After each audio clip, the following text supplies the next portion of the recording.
they had the 13-0 run in the first. Duke counters with a current 10-0 run in the second, led by Tiana Mayer, who was shooting 58%. Welcome back to the ACC Championship. And Debbie has only turned it over 4 times in 81 minutes in their 3 games so far. And the lasing in is good by Louisville. First basket of the second quarter, and there's the genius of Jeff Walz. The ATO master, if you will. They come off their timeouts and they execute. And McKinley Randolph has been one of the go-to players. Now, Jeff Walz has a big playbook that he can dump it on any number of players when they get hot. McKinley Randolph has had a hot hand here in this game. One of 4 active coaches with at least 4 trips to the Final Four. The others are Gino, Kim, and Dawn.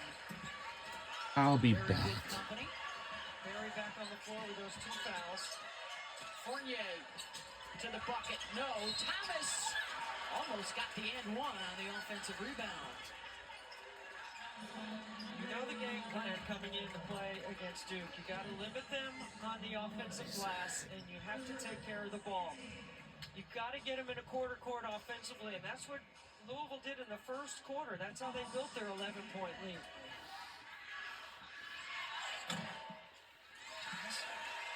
On the first, 72% on the season. Junior from Charleston, West Virginia, had a 20-rebound game earlier this year against Florida State. She's been doing yeoman's work on the glass here in Duluth, Georgia.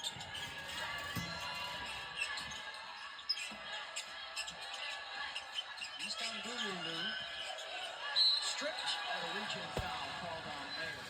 You have to have counters to your first options, and Louisville has those built in against pressure. It's really important because Duke will overplay, and you got to invite that pressure. Maybe a ball fake, maybe a back door, because Duke is coming defensively, and they are long and active with their D.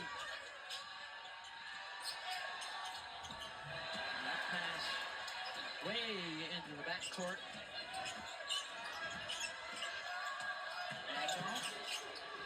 Going right at Fournier, tries to find E on the other side of the bucket. Randolph, second chance, got it. Undersized in the post like her dad, scoring on the interior.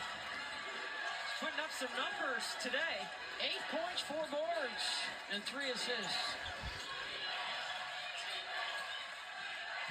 She and Istanbul have not come out of the game as Mayer gets to the rim. That was a great backdoor look.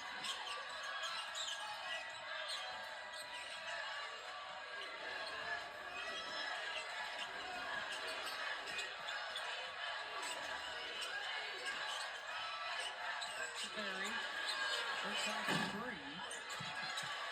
Jackson has it. That's one of those counters I'm talking about, that the high post entry when you can't get it to the wing to get your offense initiated. They've gone to that a couple of times.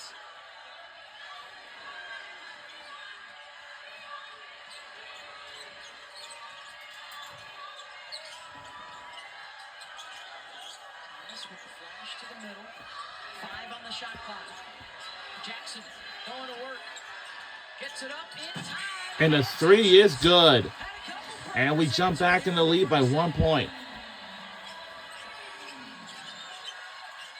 Under 5 to go in our ACC championship game. That prayer she threw up at the end of the quarter is what Jeff Walz was referencing to Jess. Now she sees a big basket.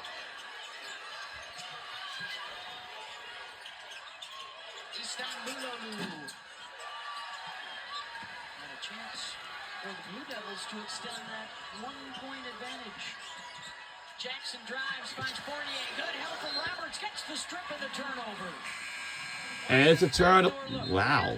Then the dribble at action at the defense, and then she goes back door. It's such a well-designed play. When you dribble at the defense, you freeze them. You go back door because you're wide open and the weak side is busy. And then Jackson with a contested triple. That's her second buzzer beater. Yeah, Carol also told us that before the game that she's constantly trying to build some confidence because we wanted to know how to get Jackson going, right? Constantly building confidence with her. She's made the most threes this season for Duke. She had 22 in the championship game last year. As the Blue Devils try and go back-to-back after picking up the regular season championship for the first time in 13 seasons. Barry. And the shot is good by Louisville, and he jumped back in the lead by a single point. Starting to recognize it now, taking advantage of those switches. Robertson fouled by Istanbul.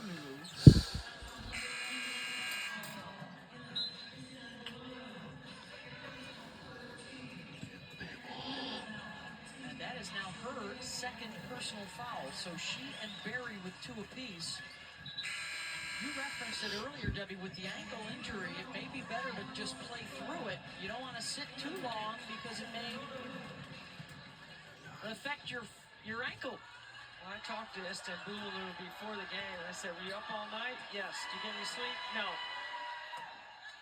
Hey, coming up next, our championship Sunday continues from the SEC with Texas and South Carolina meeting All right. for the third time this year. They split the first So, coming up next after, well, about the next hour and a half, it's going to be SEC Championship, and then also TCU will face against West Virginia. I also think Texas is playing to go to Fort Worth. If they win, I think they slide over a number. They're both 1 seed, South Carolina and Texas. It's just a matter of where they're being sent for the regional. The committee does consider geography as well as attendance. And the 3 is good by Louisville. Okay, we'll take it. Church was full this morning for Cards and Blue Devils. Mayor, did that go off of her leg? It did. I'll give assist to the front row over here. The fans are pointing at the clock, yelling at Jones, shoot it.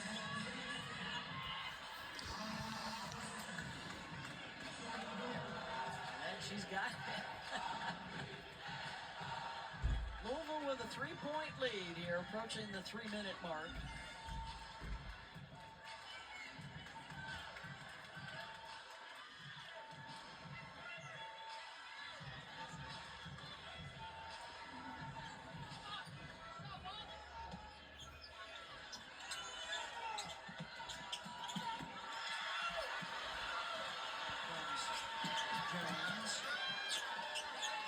Great day, and of course we head into the NCAA tournament where we've got you covered from start to finish on the ESPN networks, your ESPN app.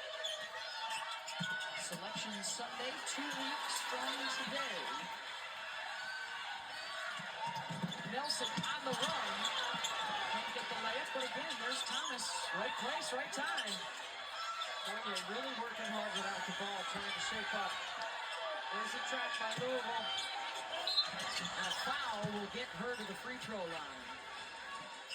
1 basket in the first half, and this will be her first trip to the stripe. But you know what, Beth, we know what a factor she is because they do play through her. And they don't mind throwing it on the block to her and drawing a double. She demands a double on the right side of the floor.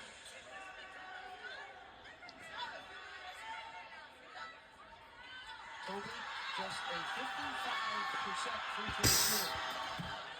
Coming up onto the Sargento halftime report, we'll recap this first 20 minutes. Also get you ready for the SEC final with Texas and South Carolina as Carolina goes for a 4th straight title. Kelsey Muffet and Kelly will have you covered. Really touched on the air.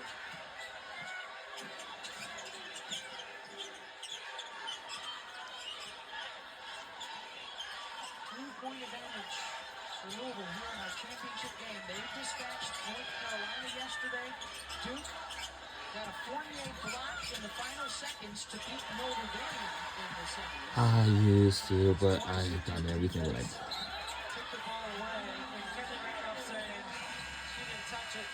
How about the question questions for the committee in the next couple of weeks, Debbie. Will there be a whole lot of debate as to UConn or UCLA, number one? Will Texas and TCU both possibly go in different brackets to Fort Worth? And the biggest superstar that'll be on the road opening weekend, who gets to host Hannah? And right now it looks like possibly a Big Ten school. Whoa. Like maybe a Michigan or Ohio State could end up being somebody like a Kentucky or a TCU. No precedence, by the way, for an undefeated Power League team to not be the top overall seed.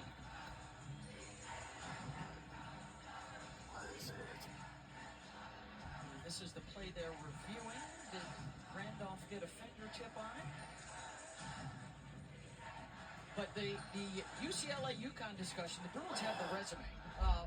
UConn obviously has the big zero next to the loss column and a fabulous non-conference strength of schedule, and of course the eye test. When you take the 12 pieces of criteria and you use a little checklist between UConn and UCLA, there are a lot of checks on both sides. And the committee will tell you, while we all know the quad ones are what we show on graphics and are things that we talk about, they're going to tell you it's just a part of the net, which is one of the 12 pieces of criteria. This is where the subjectivity comes in. Okay? Which one is more impressive? The Big Ten's going to send the most teams to the tournament. They have been what many consider to be the strongest league all season because of their depth. The SEC, very top-heavy with two number ones, South Carolina, Texas. Of course, LSU is in the hunt for that as well. It's going to be very interesting to see. The reveals have had UConn as the number one seed. Yes. Pretty consistent with that. But UCLA is going to have twice as many quad one wins as UConn. And I will say this too, from the eye test standpoint, UConn leads the nation in field goal percentage and three-point percentage. Yeah. They can score it. They will likely have two All-Americans in Sarah Strong and Easy Flood.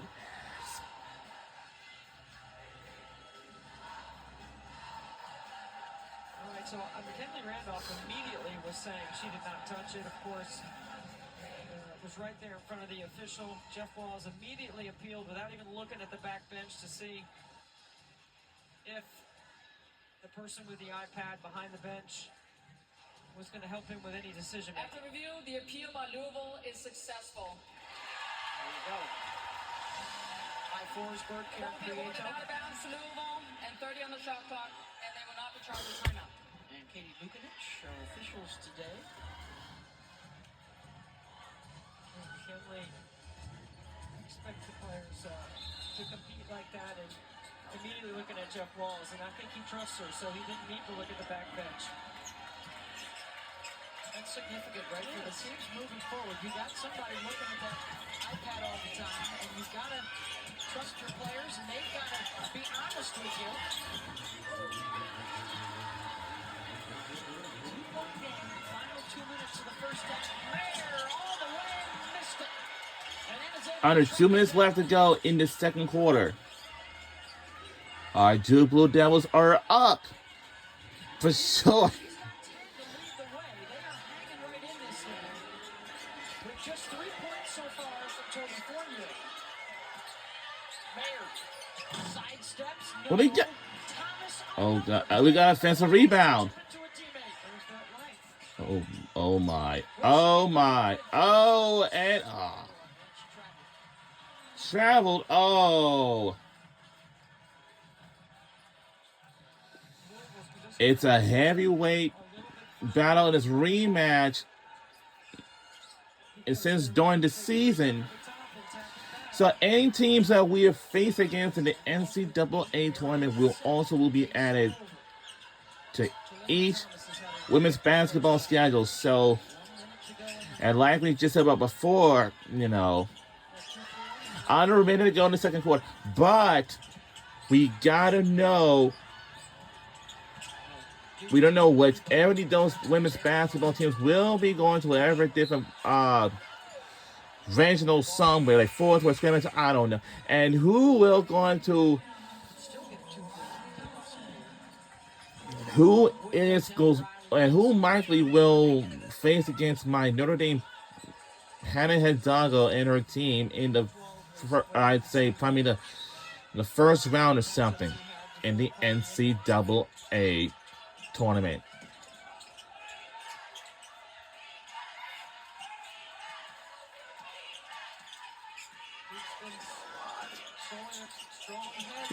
That's not what I'm going to look into this.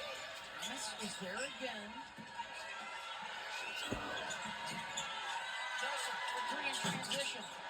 Thomas, offensive rebound. And ladies and gentlemen, it's good, and we're tied at 30 apiece. Ties it up for Duke.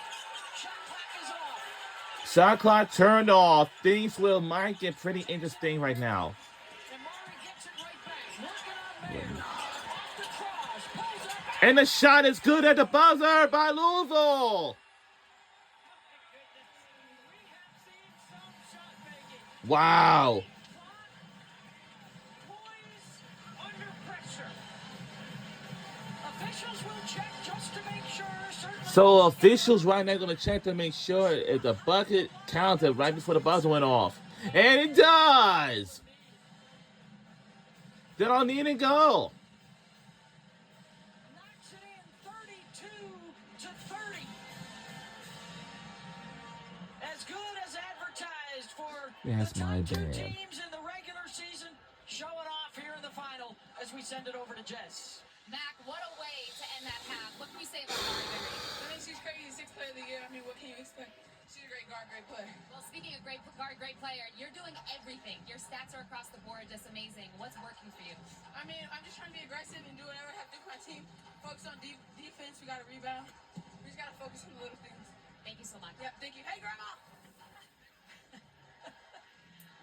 2-point game at the break. Duke and Louisville. Barry able to knock it down at the buzzer. Here's Kelsey, Muffet, and Kelly. So we'll see you guys in the second half of the game, and of course, and we will see y'all then in the second half. Let's get a halftime break right now.